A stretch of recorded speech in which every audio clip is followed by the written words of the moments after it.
અશોકભાઈ, તમે કઈ વેરાયટી કરી છે? પદ્મા 102. આ વેરાયટીમાં તમને કેવી લાગી ખાસિયત? સરસ સારી વેરાયટી છે.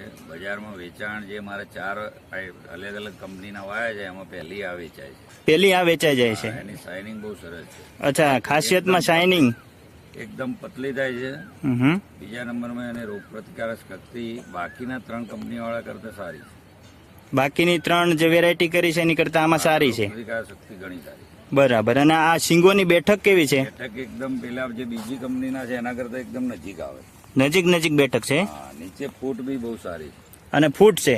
હા, ફૂટ સારી. અને હાઈટ કેવી થાય? મધ્યમ થાય છે? હા, મધ્યમ થાય છે. બરાબર. અને આ તમારે આમાં કેટલા દિવસે વીણો છો તમે? એક દિવસ જવા દેવાનો વચ્ચે. એક દિવસે જવા દે. વીણો છો? બરાબર. તમે અને આમાં કેટલો કર્યો છે અને કેટલું ઉત્પાદન આવે છે તમારે? 2 વીઘો ભીંડા છે, એમાંથી 10 મણ 11 મણ